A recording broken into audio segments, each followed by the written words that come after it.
अम्बेश ज्ञान अकादमी में आप सभी का स्वागत है। आइए बच्चों, मैं आपको आज हिंदी साहित्य का इतिहास के बारे में जानकारी देना चाहता हूँ। हिंदी साहित्य कब आरंभ हुआ, पहले गद्य आया हिंदी साहित्य में या पहले पद्य आया, इस विषय पर आज चर्चा करेंगे। तो सबसे पहले हिंदी साहित्य पढ़ाने से पहले हिंदी साहित्य क्या है या साहित्य क्या है, इस विषय पर चर्चा करेंगे। तो आइए, साहित्य क्या है, इसका जो उत्तर निकलता है हम लिख देते हैं। पहला जो प्रश्न बनेगा, साहित्य क्या है, ऐसा प्रश्न बनेगा। और ये 10 नंबर का आता है। इसमें से साहित्य क्या है, इस पर जब चर्चा करते हैं तो इसकी जो परिभाषा बनकर निकलती है वो है भाषा के माध्यम से जीवन के मार्मिक अनुभूतियों की, भाषा के माध्यम से जीवन की मार्मिक अनुभूतियों की कलात्मक अभिव्यक्ति ही साहित्य है। क्या है उत्तर इसका? भाषा के माध्यम से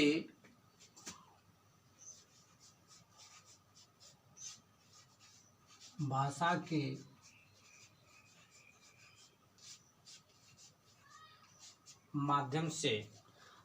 माध्यम से जीवन की मार्मिक अनुभूतियों, जीवन की मार्मिक अनुभूतियों,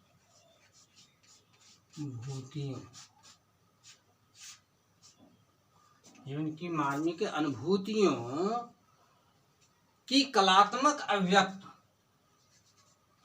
की कलात्मक अभिव्यक्ति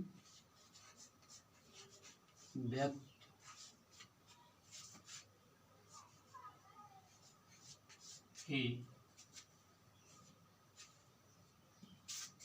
साहित्य।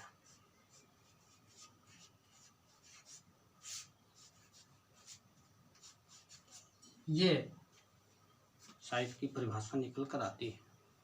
अर्थात किसी भी भाषा के माध्यम से हम यदि जीवन की अनुभूतियों को किसी कलात्मक ढंग से प्रस्तुत करते हैं तो वही साहित्य होता है। अब साहित्य की 2 विधाएं हैं। वो कौन कौन सी विधाएं हैं? पहली विधा है गद्य, गद्य साहित्य, ऐसा कह सकते हैं। और दूसरा है पद्य साहित्य।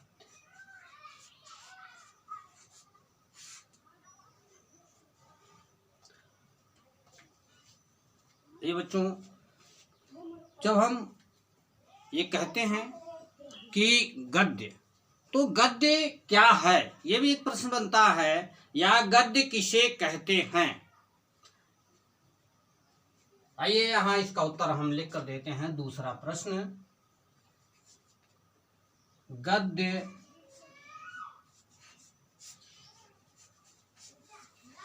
किसे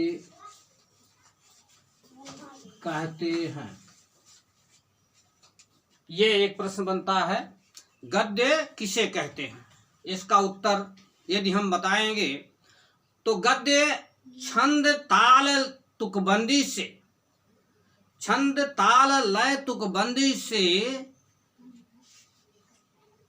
मुक्त विचारपूर्ण वाक्यबद्ध रचना को गद्य कहते हैं। क्या? छंद ताल लय तुकबंदी से मुक्त। लिख भी सकते हैं, उत्तर चाहिए इसका हम लिख देते हैं। छंद ताल लय तुक बंदी से मुक्त। विचार पूर्ण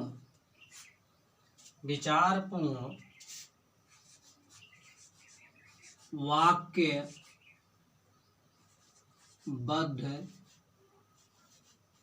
रचना को गद्य कहते हैं। ये हो गया। तब गद्य क्या है? मतलब जिसमें छंद नहीं हो, कोई ताल नहीं हो, कोई लय नहीं हो, वो तुकों से बधा नहीं हो, इससे मुक्त हो और उसमें विचारपूर्ण बातें बताई गई हो, वो वाक्य में बद्ध हो, वही क्या है? वही गद्य साहित्य होता है। अब आइए दूसरा जो प्रश्न बनता है, दूसरा जो इसमें है वो है पद्य साहित्य।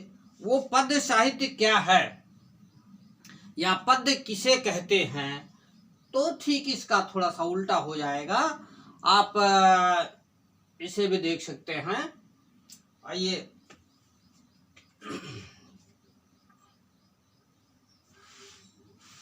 तो जो दूसरा प्रश्न, तीसरा प्रश्न बनेगा, वो तीसरा प्रश्न हो जाएगा कि पद्य किसे कहते हैं। तीसरा प्रश्न क्या बनेगा? पद्य किसे कहते हैं। ये इसमें होगा छंद ताल लय। इसका उत्तर जो होगा छंद ताल लय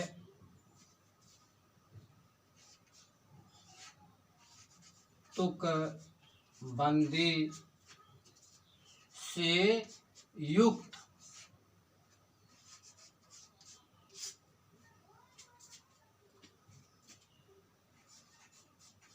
भावपूर्ण छंद ताल लय तुकबंदी से युक्त भावपूर्ण रसात्मक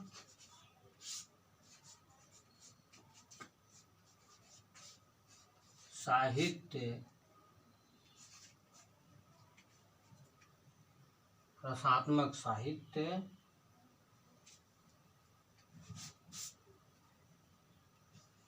ही पद्य होता है।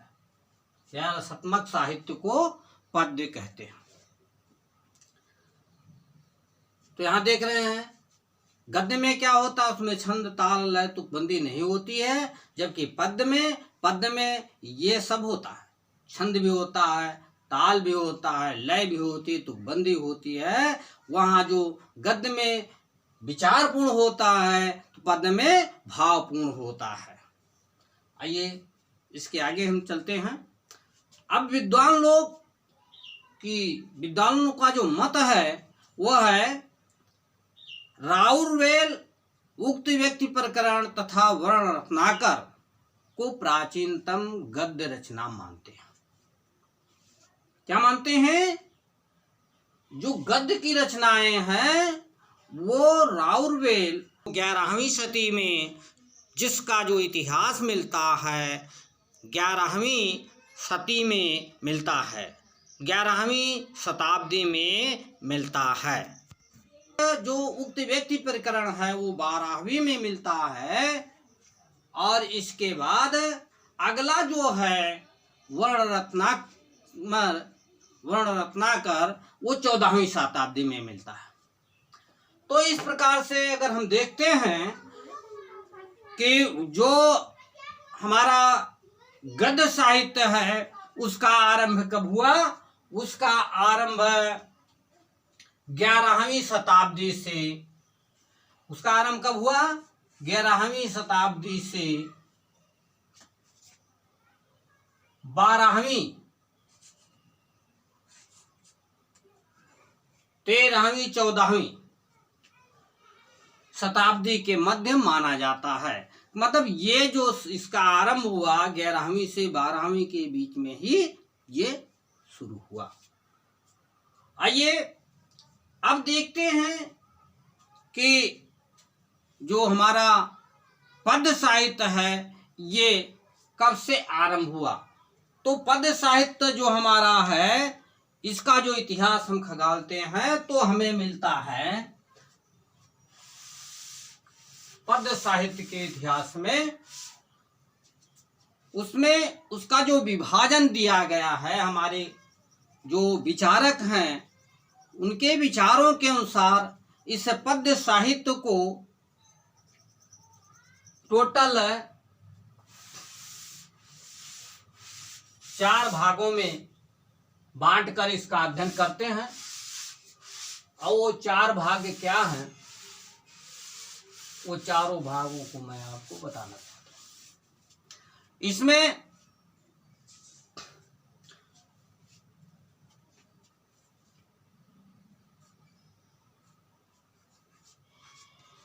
हिंदी पद्य साहित्य का विकास, हिंदी पद्य साहित्य का जो विकास है इसमें इसका जो विभाजन है, विभाजन पहला जो है वो माना गया है, पहला विभाजन है आदिकाल।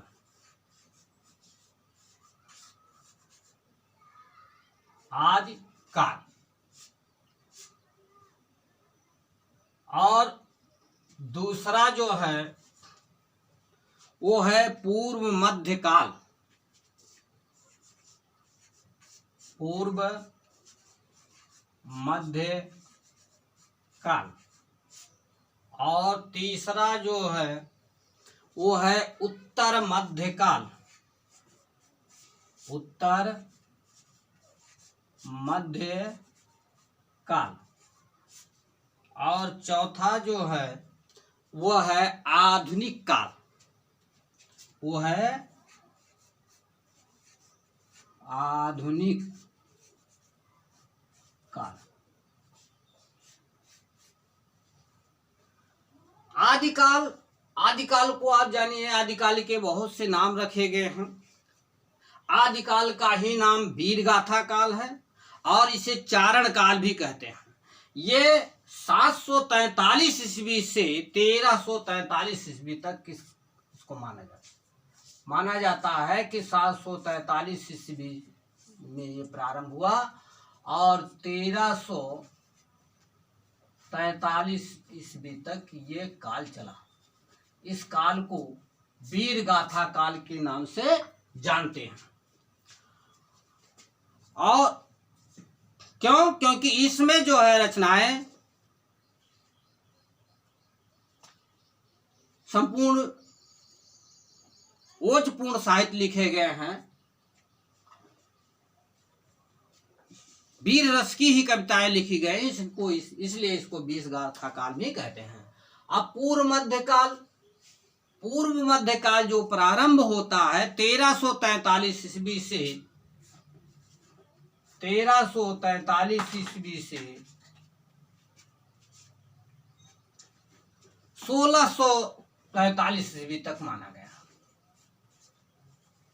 1643 ईस्वी तक ये काल आता है। इसके बाद जो तीसरा काल है वो है 1643 ईस्वी से 1643 ईस्वी से 1843 ईस्वी तक ये उत्तर मध्य काल माना जाता है। और इसके बाद जो आधुनिक काल है, आधुनिक काल ये 1843 ईस्वी से अब तक चला आ रहा है। आधुनिक काल को निम्न उपखंडों में बांटा जा सकता है। उपखंड है, इससे पहले काखंड, भारतेंदु युग, भारतेंदु युग, खाखंड, द्विवेदी युग, द्विवेदी युग, गाखंड, छायावादी युग, छायावादी युग, घाखंड, प्रगतिवादी युग, प्रगतिवादी युग, गाखंड, का खा गा घा, अंगाखंड,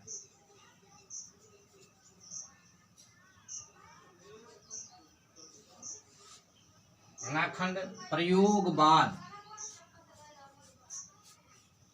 प्रयोगवाद, और चाखंड, नई कविता,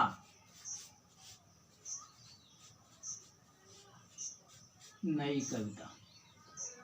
तो आइए देखिए, भारतेंदु युग जो है ये 1868 से 1900 तक माना गया।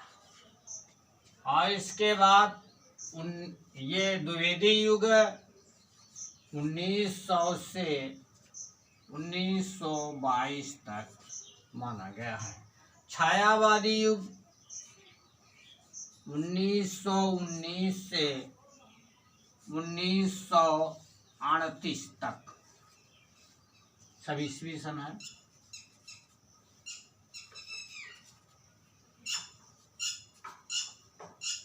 और प्रगतिवादी युग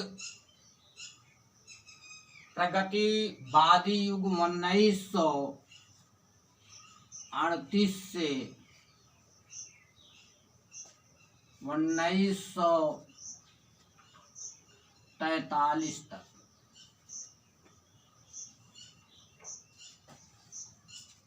प्रयोगवाद 1943 से